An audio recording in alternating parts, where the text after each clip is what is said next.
Hola, muchas gracias. Gracias por acceder a participar de esta entrevista. Bueno, para empezar, podría facilitar su nombre completo. Bueno, mi nombre es Luz Berta Encinas Mariños. ¿Cuál es su edad? Voy a cumplir 50 años. ¿Y a qué usted suele hacer en el transcurso del día? Bueno, me dedico plenamente a mi casa. Y en ese momento de 1990 al 2000, ¿en qué ciudad ejerció su voto usted? Bueno, tenía 15 años, todavía no tenía derecho al voto, pero sí recuerdo exactamente todo lo que sucedió en ese tiempo. Cierto concepto, cierta Sí, noción. sí, sí, Bien, mucho. entonces usted me va a facilitar mucho en cuanto a las preguntas que le voy a hacer, básicamente, ¿ya? Vamos a empezar con la primera pregunta. ¿Cuáles consideras que fueron los principales problemas económicos, políticos, sociales que se vivieron en ese gobierno? Bueno, el presidente Fujimori heredó el gobierno en el año de 1990. En ese tiempo yo vivía en el centro de Lima y era horrible lo que pasamos antes. Todos los días habían cochebombas, todos los días había muertes y daba mucho temor salir a las calles. Había bastante violencia, bastante delincuencia, y a la vez también en cuanto al económico podríamos decir que había una inflación. Ya los precios se elevaron altísimo, había escasez de productos, no llegaban los productos de las serranías hacia la ciudad, ¿no? En cuanto a lo social, pues podríamos decir que había inmoralidad, había una corrupción en el Poder Judicial, ya una corrupción en el gobierno mismo, ¿no? Y también pues había un alto índice de pobreza. No llegaban, como se dice, las medidas que el gobierno establecía, no llegaban a todas las familias. Entonces se podría decir que había una cierta crisis financiera, Claro que sí. una corrupción y Sí, una desigualdad así es. social en lo, digamos, absoluto. Y en los problemas básicamente políticos, ¿qué es lo que se podría hablar en ese momento? Ah, bueno, había corrupción. ¿Era un hombre altivo Sí, era autoritario, pero yo creo que para ese tiempo era el carácter del líder que debió asumir, que necesitaba que el país? necesitábamos realmente, sí, ¿No? porque había un desgobierno total. Wow. No había autoridad, nadie obedecía a nadie. Entonces yo creo que fue justamente la persona exacta para ese tiempo. Pero se escuchaba que a voces que él usurpaba, tenía cierta violación de derechos humanos. Sí, claro, sí, sí, y tiene razón. A veces atropellaba contra los derechos humanos, pero no había otra forma de cómo hacer respetar la ley y cómo poder ordenar, mejor dicho, el país. Entonces fue cierto responsable de todo lo que se vivió en ese momento. Sí, en cierta forma sí, porque él sabía que lo que él estaba haciendo le iba a traer consecuencias. Bien, vamos con la siguiente pregunta. ¿Qué medidas se implementaron para combatir la inflación durante el gobierno de Fujimori? ¿Por qué fueron o no efectivas estas medidas? A ver, lo primero que hizo el presidente Fujimori cuando ingresó al gobierno es que cerró el Congreso, porque se dio cuenta que las medidas que él iba a establecer para recuperar el orden económico y social solo era cerrando el Congreso, porque él no tenía la mayoría en el Parlamento. Entonces no le quedaba de otra, ¿no?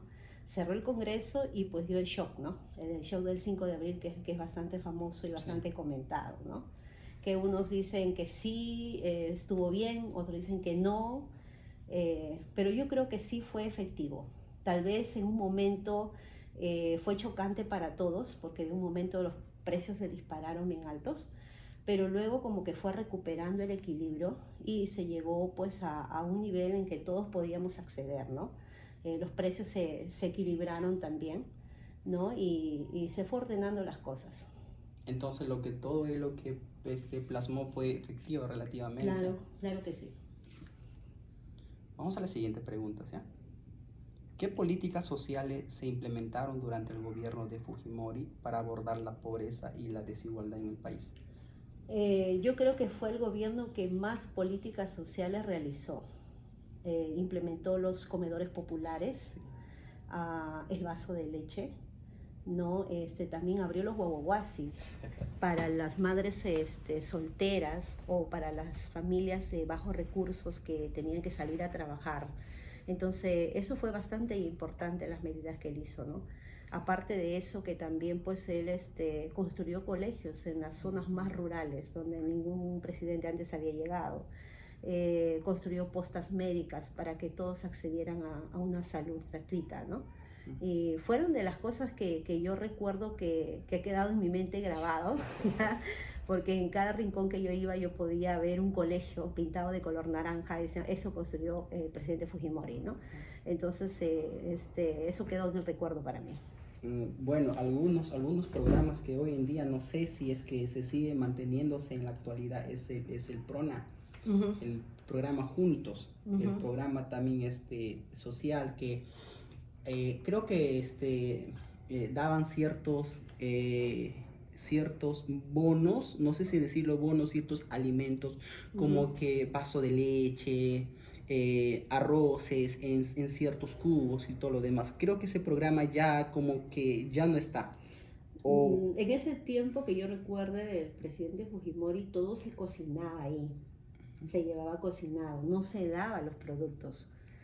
Ya después en los próximos gobiernos se han estado dando los productos y eso ha causado creo que bastante quejas y desorden muchas veces, ¿no? Pero en ese tiempo se daban los productos, inclusive hasta en los colegios se cocinaban para los alumnos también. O sea, digamos que ese legado que él dejó hasta ahora se sigue manteniendo en cierta parte. En cierta forma. Vamos a la siguiente pregunta. ¿Qué opina de las medidas que se realizaron en el gobierno de Fujimori para combatir a los grupos terroristas como el Movimiento Revolucionario Tupac Amaru y Sendero Luminoso? Yo creo que las medidas que el presidente Fujimori tomó fueron las más acertadas. Si bien es cierto, bastante criticadas por muchos políticos, pero yo creo que fue las medidas más correctas que él pudo tomar, ejerciendo autoridad sobre todo, ¿no? Por ejemplo, el juicio de los jueces sin rostro, sí. La cadena perpetua para los terroristas, porque yo fui testigo en una oportunidad como cristiana. Una esposa de pastor llegó a la iglesia llorando y que ella se había escapado cuando los terroristas ingresaron a su casa. Su esposo era pastor y querían hacerle negar su fe, pero como él no quiso negar su fe, entonces delante de él empezaron por sus hijos, cortándoles la lengua, arrancándoles las uñas, y así lo mataron delante de su padre. Finalmente mataron al papá. La muerte fue tan horrible, yo no sé cómo, ahorita no recuerdo mucho cómo ella logró escapar, pero yo me acuerdo que llegó a la iglesia de Plaza Italia desesperada, llorando por lo que hacían ellos, o sea, mataban de una forma cruel, como si fuésemos animales, no tenían respeto, ¿no? por nuestra opinión, por nuestra religión, ¿no? Y entonces lo que el presidente Fujimori implementó, y que tal vez fue tan duro para algunos, atropellando a un derechos humanos, fue lo mejor, ¿no? Sí. Yo creo que tal vez hubo injusticias, ¿no? Yo creo que tal vez muchos inocentes pagaron por eso, pero a la vez yo digo, en una guerra siempre hay heridos, ¿no? Y siempre también mueren inocentes. Pero así es una guerra, ¿no? Fue duro, pero fue creo que algo productivo, así ¿no? Es. Lo que hoy en día se vive.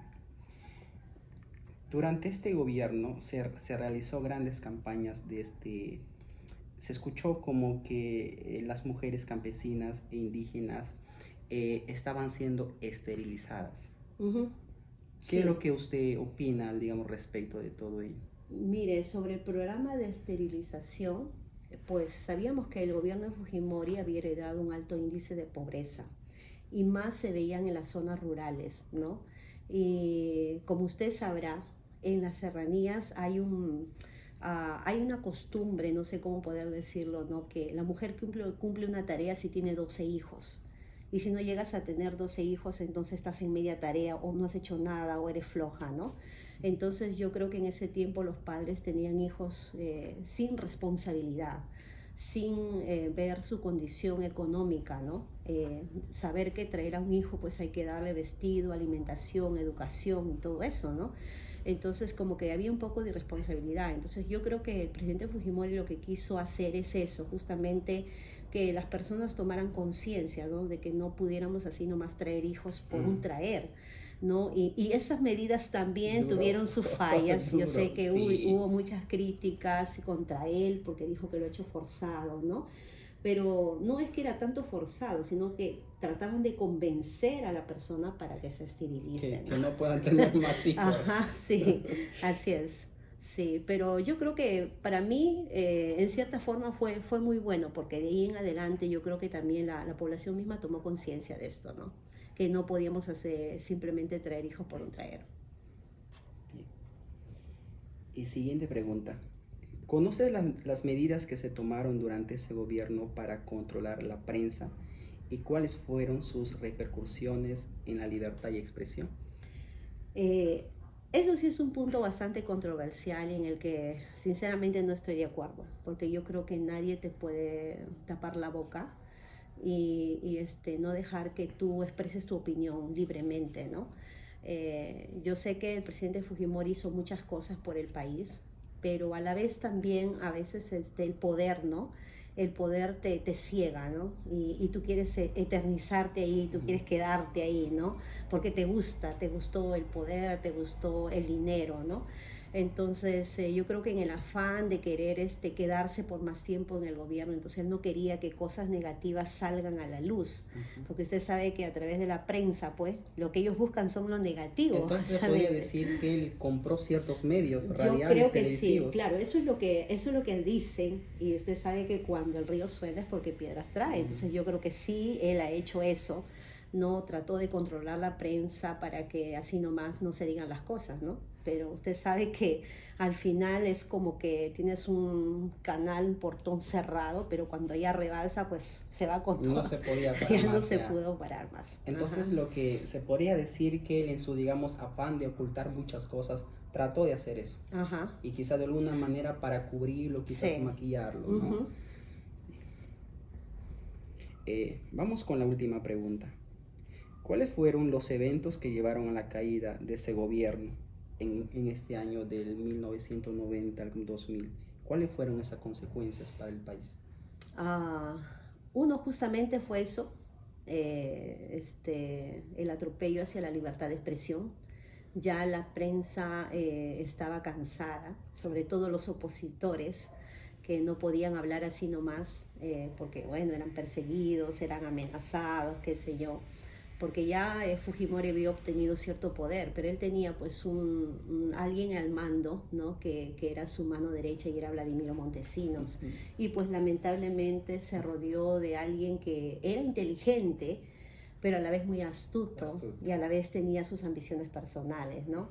Y yo creo que por ahí como que le fue mal, ¿no? Entonces eso fue lo primero y luego pues se explotaron los Vladivideos, ¿no? Y yo creo que eso fue lo que hizo que prácticamente se derrumbara el gobierno de Fujimori con los Vladivideos, porque estaban las pruebas, ¿no? De cómo muchos periodistas, muchos artistas fueron comprados, ¿no? Entonces eso era innegable, no se podía negar, ¿no? Y eso afectó bastante, que hizo que el presidente Fujimori pues se fuera al extranjero y renunciara desde ahí. Allá. Fue lo peor que pudo hacer, ¿no? Porque yo creo que toda persona hay que dar la cara, porque él no hizo todo malo, él hizo muchas cosas buenas, pero al final pues el miedo, no sé, el temor, qué sé yo, le embargó y pues renunció desde afuera y fue lo peor que hizo, pues. Bien, para culminar, ¿cuál es el punto perspectivo a lo que usted crees que hizo conveniente o que quizás no hizo conveniente? Yo creo que él entró con muchas ganas de trabajar por el Perú. Y es por eso que él hizo tantas cosas por el pueblo peruano, a pesar de que él no es de nacionalidad peruana, pero sí vivió en la pobreza. Entonces por eso es que él, cuando él entró, él vivió de cerca a la población, ¿no? Vivió de cerca la necesidad de la gente, se iba a los cerros, se iba a cualquier rincón donde había necesidad y libremente se acercaba al poblador y escuchaba a la gente sus necesidades y les daba lo que necesitaban. Si pedían agua, les daba agua. Si pedían colegio, les daba colegio. Si pedían una posta médica, les daba una posta médica. Ya, entonces se ha visto, ¿no? Como él se iba sin temor, ¿no? Pero lo que sí se equivocó, bueno, y por eso sabemos que la política es sucia, ¿no? Y que el dinero corrompe. Y entonces él pudo haber ascendido al poder con muy buena intención de hacer las cosas para el país, pero a la vez la fama, el dinero y el poder le fueron corrompiendo, entonces sí se fue relacionando con personas equivocadas que al final pues lo llevaron al fracaso, ¿no? Entonces, ¿cómo usted recuerda a este hombre? Lo recuerdo como un buen hombre, de un corazón humano, pero a la vez que también podía tener errores. Sí. Uh-huh. Pero sí, muy trabajador. Yo creo que su lema, eso de honradez, tecnología y trabajo, podía ser tecnología y trabajo, ¿no? Y en cuanto a honradez, pues como que ahí nos falló un poco, ¿no? Sí. Pero sí era un hombre muy, muy trabajador. Se notaba en lo que él hacía día a día, porque él no descansaba. Él todos los días la prensa lo sacaba, que salía a algún lugar a hacer algo, ¿no? Bien. Muchas gracias por ser partícipe de esta entrevista. Gracias Pues, a usted. igualmente, nos vemos hasta otra oportunidad. Gracias. Okay. Gracias.